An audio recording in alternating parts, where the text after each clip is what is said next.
What's going on, everybody? Welcome to Rashonology. Hit the like button.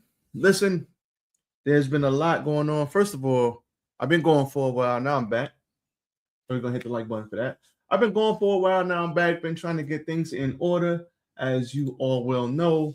And we are back. And as you know, on Rashonology, we talk about anything and everything, but we're not just here to talk about it. We got to see what can we learn from it, what's going on, what can we pick apart, what can we do what we have to do so that we learn from not only other people's mistakes, but we learn from what's going on positive, we learn from what's going on negative. And at the end of the day, that's what I'm here to do in this channel. I want us to learn and grow and get good information out there, whether it be from negative drama stuff or whether it be from good stuff. We can always learn from everything. So hit the like button. And as always, we are rocking out with R&S Wealth Builders. The QR code right there. Hit the QR code right there if you need somebody to help you with your finances. Excuse me, Jesus Christ. Man.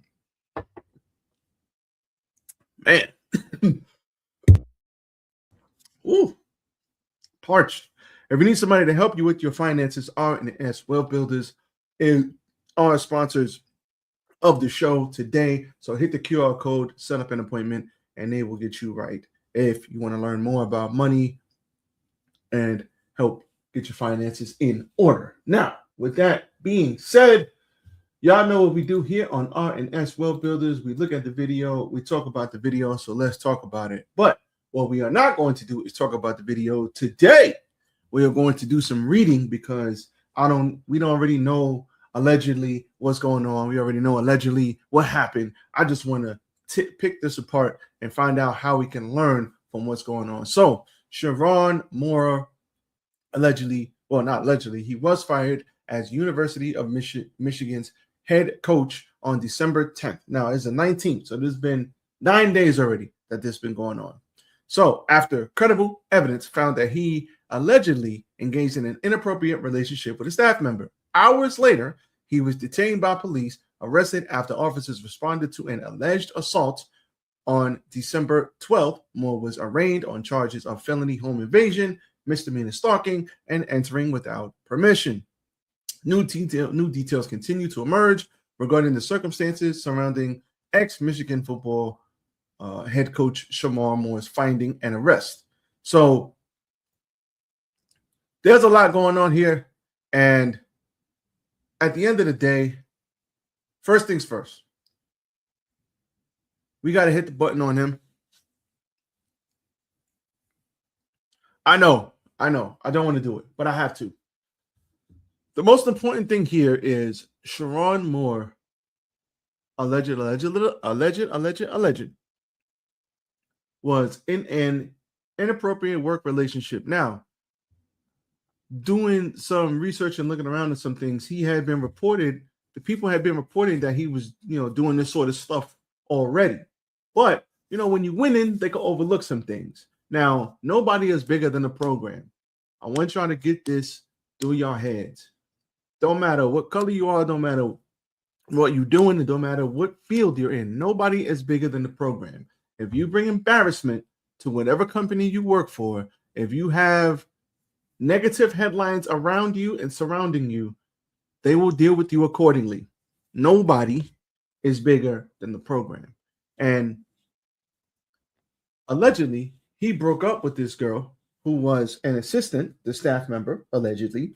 He broke up with this girl a while ago. He broke up with her and then he fired her, and it's all downhill from there. So another thing is, and I quote, we're going to quote this from MSN.com. The conduct constitute a clear violation of the university's policies at maintains zero tolerance for such behavior. Manuel's statement continued, adding the associate coach, Bill Pogge, would serve as interim head coach amid Moore's exit. This is written into your contract. When you start getting to high levels in business and high levels in the company, in companies and high levels in any field, in any company, in any institution, once you start getting to management, executive, head coach, those type CEO, those type levels, high management positions, it ain't about what are you making per hour. It's about the contract that you negotiated for. And in these contracts, they have clauses. Sometimes it's a morality clause. Sometimes it's a clause about this or that, whatever. And in these clauses, they can fire you if you don't abide by these clauses. They'll fire you, and they'll fire you with cause, which means they don't got to pay you. So if you're making 10 million a year, or you're scheduled to make 10 million, 8 million, whatever, they can say, you know what? We have evidence, you're fired, and we are not going to pay you. Goodbye. So this is very, very unfortunate. Now, allegedly, I think the story goes, so once he broke up with her, everything was, I guess, okay.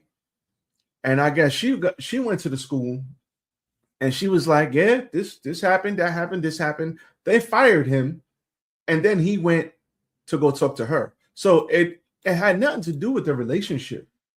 And nothing to do with the relationship. It had everything to do with the millions of dollars that he was potentially about to lose. And mind you, this man has a wife, he has kids, and he liked some strange for some change on the side. Now, he's not the first nor the last man to want some strange on the side, allegedly. But another lesson we can learn from this is always be honest about who you are. Always be honest about who you are.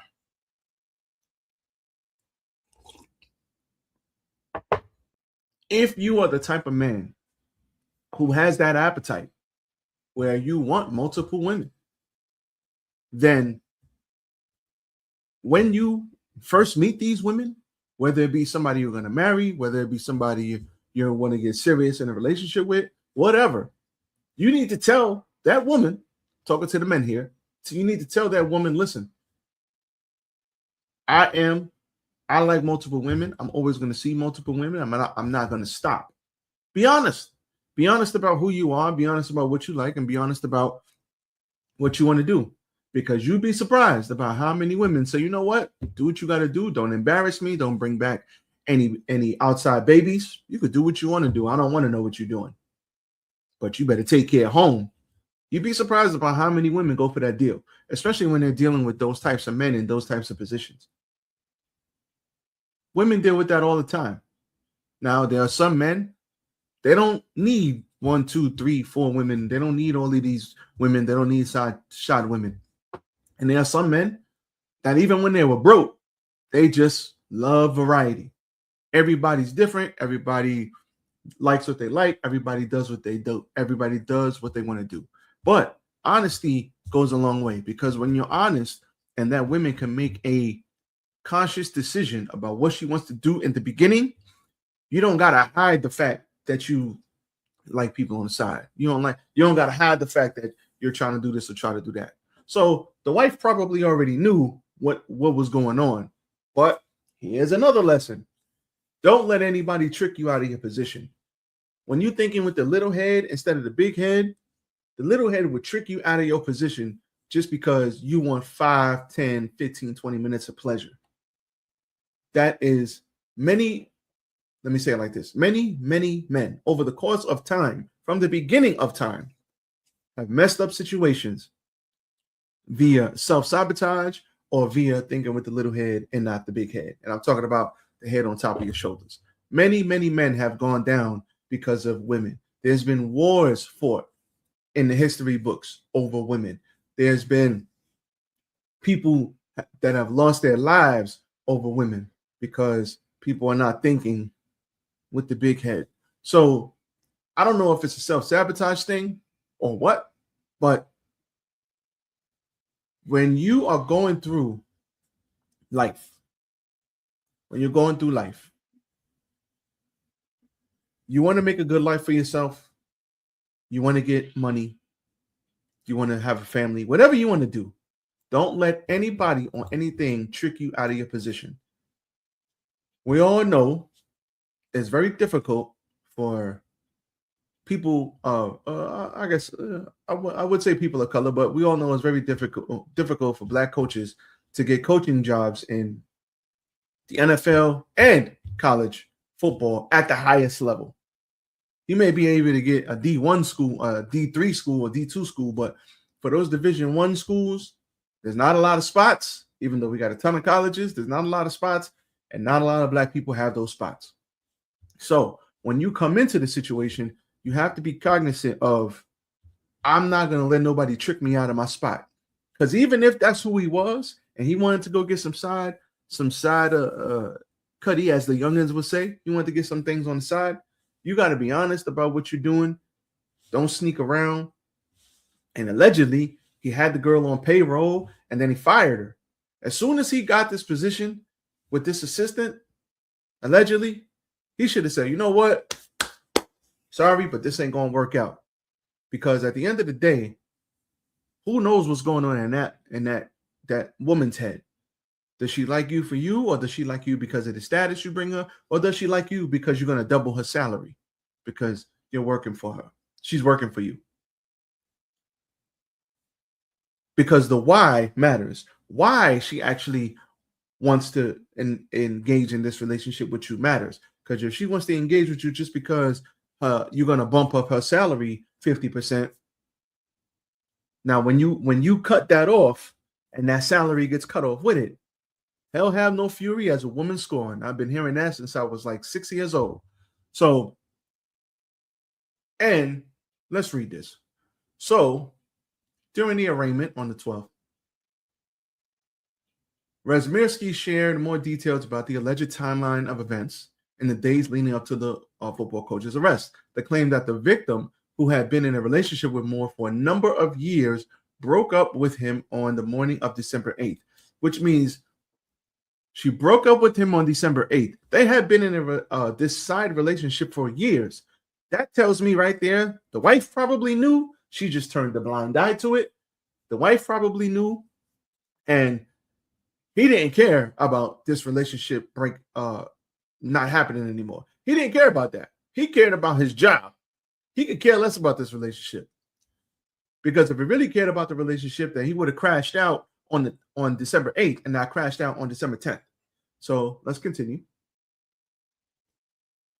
The prosecutor claimed that Moore allegedly sent numerous texts and made several phone calls to the victim that she did not want, quote unquote, before she reported their relationship to Michigan officials and cooperated in some form of investigation there. So she broke up with him, and then he's texting her. So maybe he was like, oh, baby, please, baby, please. Maybe he was like, let me hit her. Baby, please don't go. Baby, please, I'm sorry. Baby, please don't leave me. I don't know. Maybe he did one of those. Maybe he didn't. Who knows? But at the end of the day, not only did she break up with him, and I don't know why they're calling her a victim. They were two consenting adults. She's not a victim here. She's not a victim here. Allegedly, when he was threatening to KO himself, he did it with a butter knife. Anybody who knows anything about anything, if you are serious about KOing yourself, you ain't gonna do it with a butter knife. I'm sure you're gonna grab the sharpest steak knife that there is to grab. You ain't gonna grab a butter knife which can't even cut through butter properly. Like, knock it off. So I don't think he was serious about that either, but that's just my opinion. But she cooperated. So when they broke up, she goes over there, she cooperates in the investigation, and then further, Razmirsky further alleges that Moore then drove to the victim's apartment, barged in, grabbed butter knives before making several intimidating and terrifying statements. He allegedly threatened to self-harm and told her that his blood is on your hands. So he was highly emotional, obviously. She cooperates with the investigation on him. They fire him. He runs right over there immediately because now they have grounds to fire him. You see, when nobody knows what's going on, but everybody knows what's going on, it's okay because it's not out in the air. But when everything is aired out, plain, aired out, there's really nothing you can do about that. And at the end of the day, even if you're winning, there's still a limit to the nonsense that you can get away with. There's still a limit.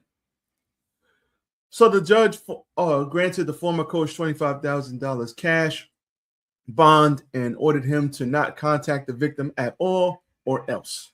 So at the end of the day, they broke up. She told, and something happened. Now, I'm not sure if she was fired a while ago, but whatever happened, when they called her in to investigate, she started singing like a canary, and that was all she wrote. They had the ammo. They had the ammo to get rid of him. And at the end of the day, this will be my last point. If you mess up, don't crash out. Don't crash out. If he would just, you got fired because you couldn't control, you couldn't control yourself. You messed with this chick. You had her on payroll. You fired her. She got mad. Whatever the situation was, allegedly, you don't crash out.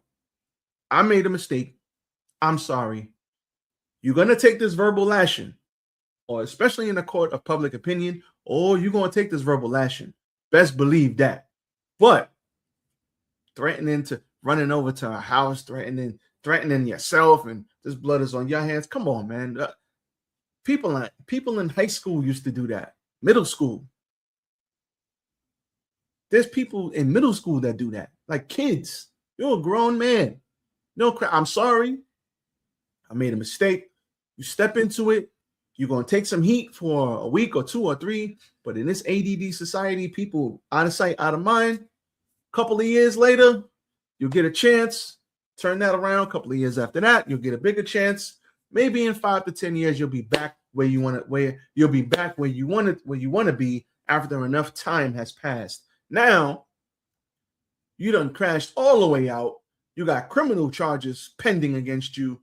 And now the embarrassment to the family, the millions of dollars you've lost. Now they're doing psych evals. And who knows if you could come back from that. A cheating scandal and you got fired, you probably could come back. It's going to take you some time, but you might have been able to come back from that. But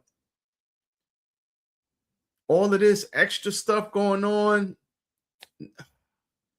it might be a wrap, because now they're going to throw the book at you.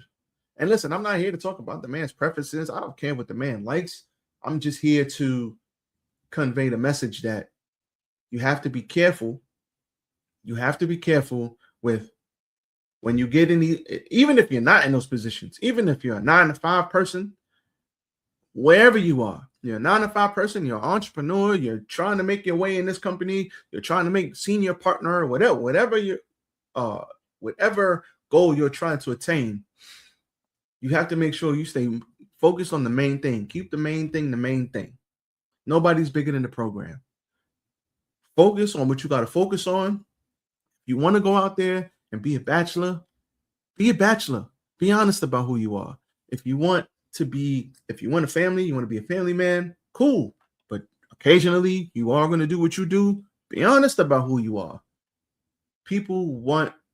There is somebody out there for you who will allow you to be you and allow you to be great. But this situation is terrible, and it is a cautionary tale that you cannot think with the little head and not the big head, and you cannot trick yourself or allow someone else to trick you out of your spot. There are people out there that are waiting for you to fall.